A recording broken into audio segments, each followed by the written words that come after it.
கார்த்திக் தீபா சீரியலில் மகேஷை கடத்தி வச்சிருக்காங்கன்னு ரேவதிக்கு உண்மை எல்லாம் தெரிஞ்சு போச்சு. என்ன நடக்க போகுதுன்னு பார்க்கலாம். வாங்க வீடியோக்குள்ள போகலாம். ரேவதி ஆரம்பத்தில் இருந்தே இந்த கல்யாணம் பிடிக்காதனால எப்படியாவது அம்மா கிட்ட இருந்தும் இந்த ராஜா கிட்ட இருந்தும் நம்ம தப்பிச்சிடணும்.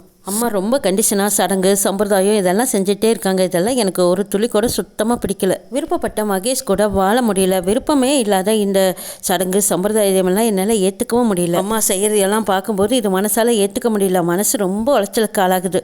இறந்துடலாம்னு கூட தோணுது. கார்த்தி ரூமுக்கு வரட்டுன்னு காத்திருக்காங்க ரேவதி. கார்த்தியும் வராங்க. ரேவதி கிட்ட நன்றி சொல்கிறாங்க. எதுக்கு நன்றி சொல்கிறீங்கன்னு கேட்குறாங்க. உங்கள் அப்பாவோட ஆசையை நீ நிறைவேற்றி வச்சு இல்லை, நான் உங்கள் அப்பாவுக்கும் ஊருக்கும் கொடுத்த வாக்கை நீ எனக்கு காப்பாற்றி கொடுத்துருக்க ரேவதி, அதுக்கு தான் நான் தேங்க்ஸ் சொன்னேங்கிறங்க கார்த்தி. அப்படியா சரி, அதே மாதிரி நீயும் எனக்கு ஒரு வாக்கு கொடுத்துருக்க, ஞாபகம் இருக்கா? அப்பா அவங்க ஊருக்கு போகிறக்கு நான் ஹெல்ப் பண்ணா நீ எனக்கு ஏதாவது ஒன்று செய்கிறதா சொன்னேன். நான் அப்போ சொல்லலை, எனக்கு இப்போ கேட்குறேன். நீ ஹெல்ப் பண்ண முடியுமாங்கிறாங்க. என்ன சொல்லு ரேவதி, செய்கிறேங்கிறாங்க கார்த்தி. விசா வாங்குறதுக்கு தேவையான ஃபார்மாலிட்டிஸில் எல்லாருமே நீ கையெழுத்து போட்டு கொடுத்து எனக்கு ஹெல்ப் பண்ணிக்கிற. இப்போ கடைசியாக இன்னும் ஒரே ஒரு தடவை உன்னோட ஹெல்ப் எனக்கு தேவைப்படுது. அது ஒன்று மட்டும் நீ செஞ்சு கொடுத்துட்டா நான் காலத்துக்கு உன்னை மறக்க மாட்டேன். செய்ய முடியுமான்னு கேட்குறாங்க. என்ன செய்யணும் சொல்லுங்கிறாங்க கார்த்தி. எனக்கு பிடிக்காத விஷயங்கள் தான் எங்கள் அம்மா செஞ்சிட்ருக்காங்க. ஆனால் எங்கள் அம்மாவுக்கு தெரியாமல் நான் ஆஸ்திரேலியா போகணும், அதுக்கு நீ ஹெல்ப் பண்ணுங்கிறாங்க. சரி பண்ணுறேன்னு கார்த்தி அரமனசோட சொல்லிடுறாங்க. அதுக்கு முன்னாடி நான் ஒரே ஒரு விஷயம் மட்டும் கேட்குறேன். தயவு செய்து மகேஷ் எங்கே இருக்கான்னு சொல்லுங்கிறாங்க. இதை பாரு ரேவதி, எத்தனை தடவை கேட்டினாலும் சரி, மகேஷுக்கு எனக்கு எந்த சம்மந்தம் இல்லை. மகேஷை பற்றின விஷயம் எனக்கு எதுவுமே தெரியாது. தயவு செய்து நான் சொல்கிறத கேளு. அவனை கடத்தி வச்சு நான் என்ன பண்ண போகிறேங்கிறாங்க. இதை கேட்டதும் ரேவதி டென்ஷன் ஆகுறாங்க. மகேஷை கடத்தினதுனால உனக்கு தானே ஆதாயம் கிடச்சிருக்கு. எங்கள் சொத்துக்கு ஆசைப்பட்ட, அதுவும் நடந்துருச்சு. என் மேலே ஆசைப்பட்ட, என்னையும் கல்யாணம் பண்ணிக்கிட்ட. இப்படி நீ ஆசைப்பட்டதெல்லாம் நடக்கணுங்கிறக்கத்தானே மகேஷை அரைச்சி வச்சிருக்க. உண்மையை சொல்லு அப்படின்னு மறுபடியும் கெஞ்சுறாங்க. இதை பாரு ரேவதி, இதை பற்றி பேச எனக்கு பிடிக்கல. அதுக்கும் எனக்கு எந்த சம்மந்தம் இல்லை. நான் சொன்னால் நம்பு, நான் பொய் சொல்ல வேண்டிய அவசியம் இல்லைங்கிறாங்க.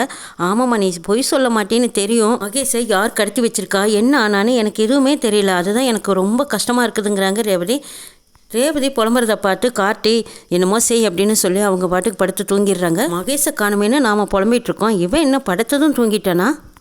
மகேஷ்க்கு இவனுக்கு சம்மந்தம் இல்லாமலேயே பேசிகிட்டு இருக்கானே, என்ன தான் பண்ணுறது? மகேஷை யார் கடத்தி வச்சிருப்பா?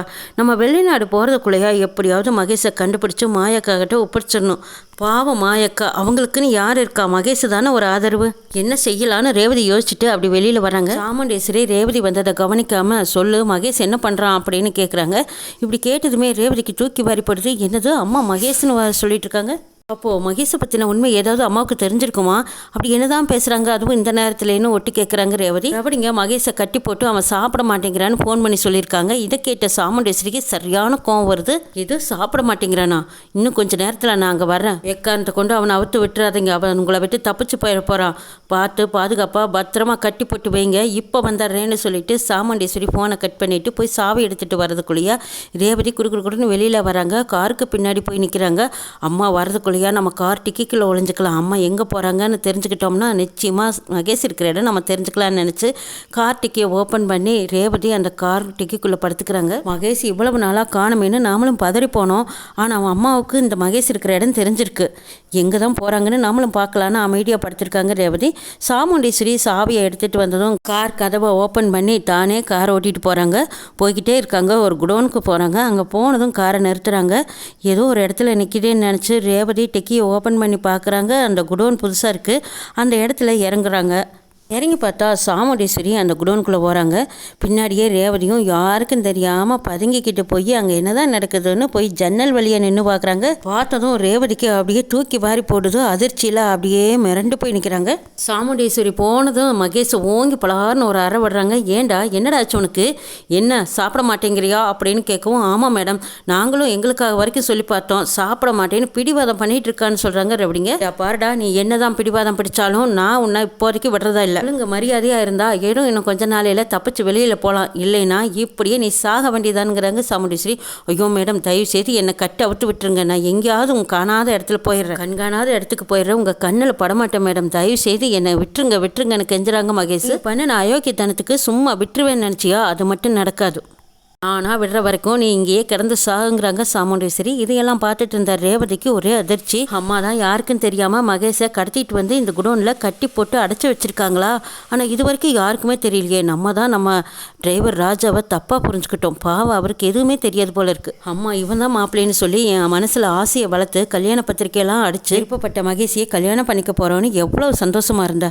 ஆனால் ஏன் அம்மா இப்படி பண்ணினாங்க? திடீர்னு இந்த மகேஷை கடத்திட்டு வந்து அந்த டிரைவர் ராஜாவை என் கழுத்தில் தாலி கட்ட வச்சுட்டாங்களே. காரணம் தெரியாமல் என்னால் இதை ஏற்றுக்கவே முடியாது. இதுக்கெல்லாம் நிச்சயமாக அம்மா பதில் சொல்லித்தான் ஆகணும்னு ரேவதி இன்னும் கோபமும் ஆத்திரத்தோடு இருக்காங்க. சாமுண்டேஸ்வரி சொல்ல வரைக்கும் சொல்லி பார்க்குறாங்க. இதுக்கு மேலே நீ சாப்பிடல அப்படி இப்படின்னு ஏதாவது பிடிவாதம் பண்ணிட்டு இருந்த, இதோ இப்போவே சுட்டு பொசிக்கிடுவேன். இதுக்கப்புறமா நான் தயவுதாட்சணியமெல்லாம் பார்க்க மாட்டேன்னு சொல்லி சாமுண்டேஸ்வரி கொண்டு வந்த துப்பாக்கி எடுத்து காட்டுறாங்க. அதை பார்த்ததும் மகேஷ் பயந்து அரண்டு மிரண்டு இருக்காங்க. என்னை பொண்ணுடாதீங்க, எப்போ தான் என்னை வெளியில் விடுவீங்கன்னு கேட்குறாங்க. என் பொண்ணுக்கு தாலி பிரித்து கொடுக்குற ஃபங்க்ஷன் வச்சுருக்கேன். அந்த ஃபங்க்ஷன் அன்னைக்கு நீ வந்து எல்லா உண்மையும் சொல்லணும். எல்லாரும் முன்னாடியும் நீ உண்மையை சொன்னதுக்கப்புறம் நான் உன்னை விட்டுறேங்கிறாங்க சாமுண்டேஸ்வரி. இதை கேட்ட மகேஷ், சரி மேடம், உண்மையை சொல்கிறக்கு என்ன, நானும் மாயா உண்மையை சொல்லிவிட்டு எல்லாருக்கிட்டையும் மன்னிப்பு கேட்டுட்டு நாங்கள் 2 பேரும் எங்கேயாவது காணாத இடத்துல போய் பொழைச்சிக்கிறோன்னு கேட்குறாங்க மகேஷ். கண்காணாத இடத்துக்கு போகணும்னு சொல்லித்தாண்டா இவ்வளோ தூரம் நான் சொல்லிட்டு இருக்கேன்.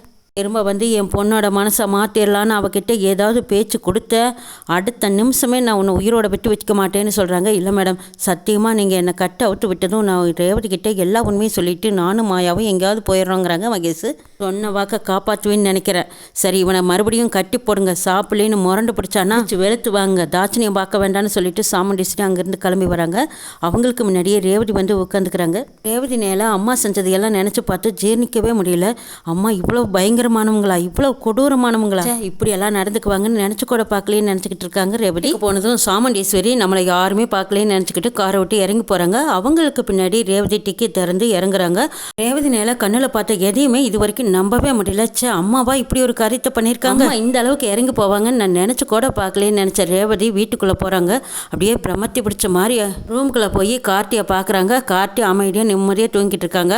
அதை பார்த்த ரேவதி, இவர் எவ்வளவு நல்லவராக இருக்காரு, பாவம் இவரை போய் நம்ம சந்தேகப்பட்டுட்டோம். இவர்கிட்ட நம்ம சந்தேகப்பட்டு கேட்கும் போதெல்லாம் இல்லை சூழ்நிலை காரணமாக தான் உன் கழுத்தில் நான் தாலியை கட்டினேன்னு சொன்னார். ஆனால் சொத்துக்கு ஆசைப்பட்டு என் மேலே ஆசைப்பட்டு தான் என் கழுத்தில் தாலியை கட்டிட்டாங்கன்னு நான் தப்பாக நினச்சிட்டேன். இவர் எழுந்திரிச்சதும் இவர்கிட்ட நம்ம மன்னிப்பு கேட்கணும்னு நினச்சிட்டு இருக்காங்க ரேவதி. அம்மா எதுக்காக இப்படி பண்ணினாங்க, உன்னை பற்றியும் மாயாவை பற்றியும் என் பொண்ணுக்கிட்ட எல்லார் முன்னாடியும் நீ வந்து சொல்லணும்னு கேட்டாங்களே, அப்போ அப்படி என்ன வந்து மகேஷ் சொல்ல போகிறாரு? குழப்பமாக இருக்குது.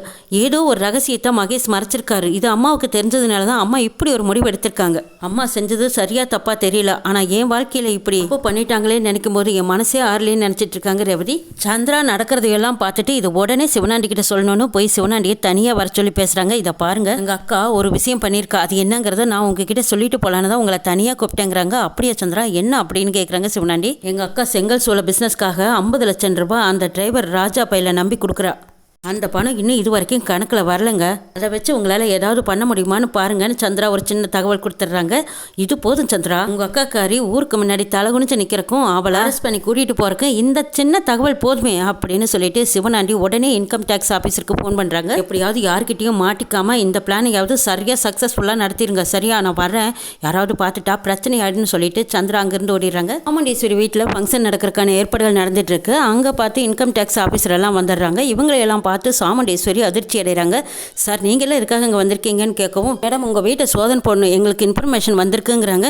எது சோதனை போடணுமா? என்ன சார், ஃபங்க்ஷன் நடக்கிற வீட்டில் வந்து இப்படி கலாட்டா பண்ணிட்டு இருக்கீங்க, இது யார் வீடு தெரியுமாங்கிறாங்க சாமுண்டேஸ்வரி.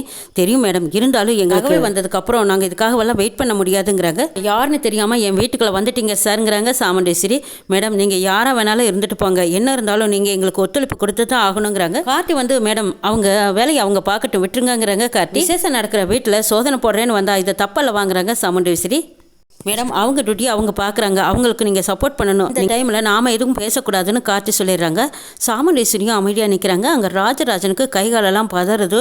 ஐயோ, சரி பணத்தை நம்மக்கிட்ட தான் கொடுத்துருக்கா, இது அவங்க கையில் சிக்கிச்சுன்னா போச்சு 50 லட்சம் கணக்கில் வர வைக்காத பணமாக இருக்கேன்னு நினச்சிட்டு இருக்காங்க ராஜராஜன். இன்கம் டேக்ஸ் ஆஃபீஸர் அங்கேருந்து யாரும் எங்கேயும் நகரக்கூடாதுன்னு சொல்லிட்டு எல்லா ரூம்லையும் போய் செக் பண்ணிட்டு இருக்காங்க. இந்த பக்கம் சந்திராவுக்கு அளவில்லாத சந்தோஷம்.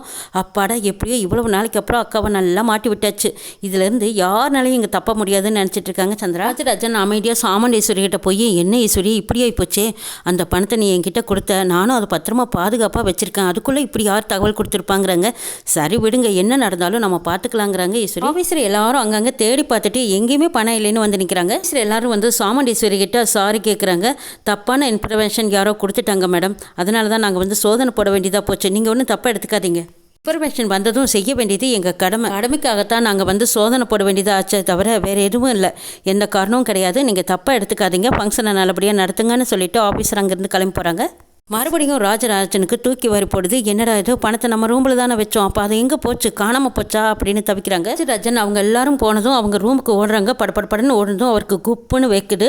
ஐயோ, பணத்தை நம்ம இங்கே தானே வச்சோம், அவங்களே ஒரு வேளை எடுத்துக்கிட்டு இல்லைன்னு சொல்லிட்டு போகிறாங்களா. சாமுண்டீஸ்வரி கேட்டானா நான் என்ன பதில் சொல்லுவேன், வச்ச பணத்தை காணமேன்னு தவிக்கிறாங்க ராஜராஜன். அப்படியே கைகால் நடுக்கத்தோட பதட்டத்தோட வெளியே வந்து நிற்கிறாங்க. சாமுண்டீஸ்வரி கேட்குறாங்க, என்னங்க நீங்கள் வச்ச இடத்துல பணம் இருக்கான்னு கேட்குறாங்க. சாமுண்டீஸ்வரி ஈஸ்வரி இல்லை அப்படிங்கிறாங்க. சந்திரா எரிச்சலோடும் கோவமோடும் நிற்கிறாங்க. நாம நினைச்சது எதுவுமே நடக்க மாட்டேங்குது.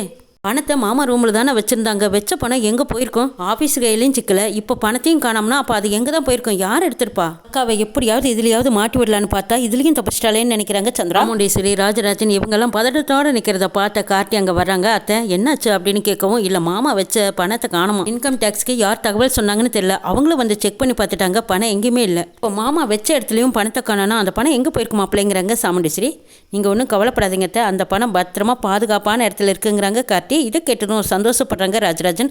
மாப்பிள்ளை என்ன சொல்கிறீங்கன்னு கேட்கவும், ஆமாம் மாமா, பத்திரமா பாதுகாப்பாக தான் நான் வச்சிருக்கேன், வாங்கன்னு சொல்லி கூட்டிகிட்டு போகிறாங்க. எது உங்ககிட்ட பணம் இருக்கா, எங்கள் மாப்பிள்ளை வச்சிங்க, நல்ல வேலை யார் கண்ணிலையும் படாமல் தப்பிச்சதுன்னு நினச்சிட்டு அவங்க பின்னாடி போகிறாங்க.